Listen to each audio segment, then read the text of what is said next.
নজর রাখবো পরবর্তী সংবাদে। আজ ঊনকোটি জেলা সফরে গেছেন পূর্ব ত্রিপুরা লোকসভা আসনের সাংসদ কৃতি সিং দেববর্মা এবং এক্ষেত্রে পূর্ব ত্রিপুরা লোকসভা আসনের সাংসদে নির্বাচিত হওয়ার পরেই প্রথমবার তারই ঊনকোটি জেলা সফর বলে জানা গেছে।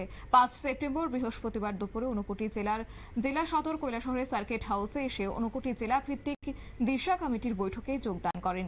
বৈঠকে সাংসদ কৃতি দেবী দেববর্মন ছাড়াও উপস্থিত ছিলেন ঊনকোটি জেলার জেলাশাসক দিলীপ কুমার চাকমা, অতিরিক্ত জেলাশাসক এল ডার্লং এবং এমডিসি ধীরেন্দ্র দেববর্মা।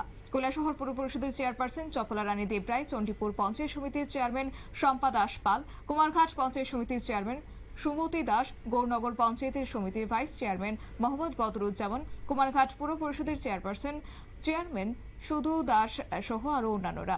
বৈঠকে স্বাস্থ্য দপ্তর, শিক্ষা দপ্তর এবং পূর্ত দপ্তর, পানীয় জল ও স্বাস্থ্য বিধান দপ্তর, বন্যা নিয়ন্ত্রণ দপ্তর, পানি সম্পদ বিকাশ দপ্তর আরো অন্যান্য সকল দপ্তরের আধিকারিকরা উপস্থিত ছিলেন। সাম্প্রতিককালে ভারী বৃষ্টিপাতের ফলে ঊনকোটি জেলার উপর দিয়ে প্রবাহিত জাতীয় সড়ক অনেক জায়গায় ভেঙে যায়। বৈঠকে সেসব ভাঙা জাতীয় সড়কগুলি খুব শীঘ্রই নির্মাণ করার জন্য আলোচনা হয়েছে বলে খবর। কি রয়েছে আপডেট শুনুন।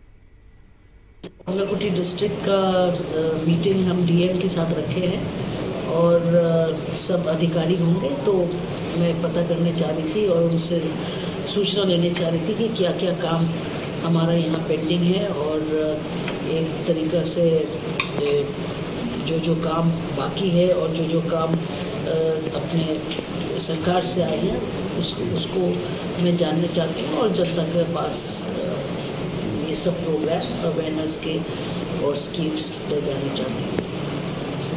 आप लोग सबके सहयोग है, आप लोग सबके साथ रहे और धन्यवाद। आप लोग ने हमें एक मौका दिया आप लोग का सेवा करने के लिए और मैं पूरी कोशिश करूँगी कि जल्दी से जल्दी हम लोग सब ये फ्लड के बाद सिचुएशन वापस नॉर्मल हो जाए और जो काम बाकी है वो कंप्लीट किया जाए। धन्यवाद। आज पहले ऊनाकोटी बैठक है।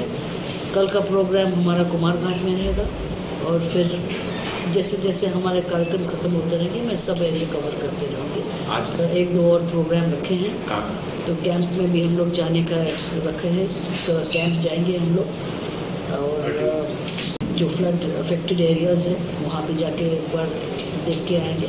ऐसे सरकार तो पूरी अपनी तरफ से बहुत सहायता दिए हैं और सब अपने काम में लगे हुए हैं। जितने लोकल आदमी हैं, गांव के आदमी हैं, सब एक दूसरे से मिलके फ्लड अफेक्टेड विक्टिम्स को हेल्प कर रहे हैं। আপনারা শুনলেন সাংসদ কৃতি সিং দেববর্মনের বক্তব্য এবং তিনি আজকে এই বৈঠক থেকে আলোচনা করেছেন যে যেসব জায়গাগুলি বা যেসব জাতীয় সড়কগুলি ভেঙে গেছে এই বন্যার কারণে সেই সব জায়গাগুলি বা রাস্তাগুলি আগামী দিনে খুব শীঘ্রই এগুলি সংস্কারের কাজে হাত লাগানো হবে। এবং তিনি আরো বলেছেন যে ঊনকোটি জেলার জনসাধারণ আমাকে বিপুল সমর্থন দেওয়ায় আমি সাংসদ হতে পেরেছি। আমি মনোপ্রাণে চেষ্টা করব ঊনকোটি জেলার সার্বিক উন্নয়ন করার জন্য এবং সাম্প্রতিককালে বন্যায় ক্ষতিগ্রস্ত মানুষের সহযোগিতা করার জন্য আশ্বাস প্রদান করেছেন। এছাড়াও সাংসদ কৃতি সিং দেববর্মা বিভিন্ন বিষয় সম্পর্কে আজ আলোচনা করেছেন। নিয়ে নিচ্ছে ছোট্ট একটি বিজ্ঞাপন বিরতি, সঙ্গে থাকুন।